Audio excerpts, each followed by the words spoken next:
Halo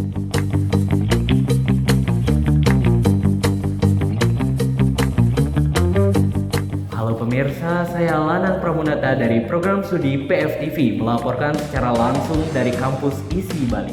Hari ini sidang pemilihan rektor baru tengah berlangsung secara tertutup oleh Senat kampus. Proses ini diharapkan melahirkan pemimpin yang mampu membawa perubahan positif bagi masa depan ISI Bali. Mari kita simak lebih lanjut suasana dan pendapat Sivitas Akademik.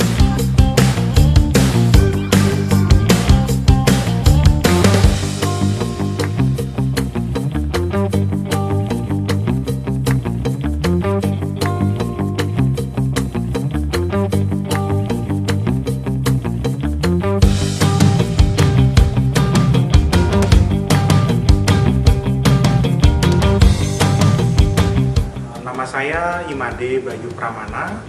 Jadi dalam pemilihan Rektor ISI Denpasar kali ini saya sebagai Ketua Panitia.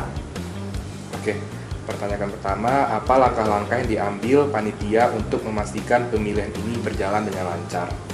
Ya, oke. Jadi pemilihan rektor ini ada 3 tahapan. Jadi proses sosialisasi, proses penyaringan, dan juga proses pemilihan hari ini. Jadi proses sosialisasi sudah berjalan dari bulan Oktober, kemudian ada proses pendaftaran bakal calon. Nah, selama proses pendaftaran bakal calon sudah ada 4 bakal calon rektor yang mendaftar. Kemudian selanjutnya data kelengkapan diverifikasi oleh panitia dan dilaporkan kepada Senat ISI Denpasar. Lalu Senat ISI Denpasar menetapkan berita acara penetapan bakal calon yang dikirimkan kepada Kementerian Pendidikan Tinggi, Sains, dan Teknologi. Nah, selanjutnya dilakukan proses penyaringan yang sudah berjalan di bulan November yang lalu. Itu menghadirkan wakil dari kementerian yang kemudian juga Senat memilih 4 bakal calon menjadi 3 calon rektor. Nah, setelah itu juga ditetapkan 3 calon rektor, dikirimkan berita acara kepada kementerian, dan ditetapkan bahwa dilakukan proses pemilihan calon rektor ISI Denpasar pada tanggal 5 Desember. Oke, hari ini saya dengan kakak siapa?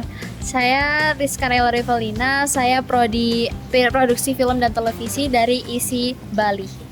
Oke, kakak Feli, saya ingin menanya bagaimana pendapat kakak tentang terpilihnya kembali Bapak Profesor Dr. Iwayan Adnyana, SSN, MSN sebagai Rektor Kampus ISI Bali yang kedua periodenya. Dalam kedua periode ini tentunya kita telah tahu bahwasanya pemilihan beliau telah mendapati suara yang melebihi rata-rata pada umumnya. Akan tetapi kita juga melihat bagaimana beliau berproses. Kita lihat banyaknya program-program yang melampaui ISI Bali sendiri, seperti program internasional ataupun program terbaru kita yaitu BGAD.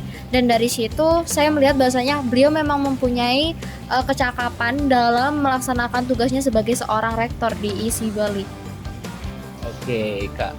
Apakah kakak punya pesan atau harapan yang ingin kakak sampaikan kepada rektor yang sudah terpilih kembali?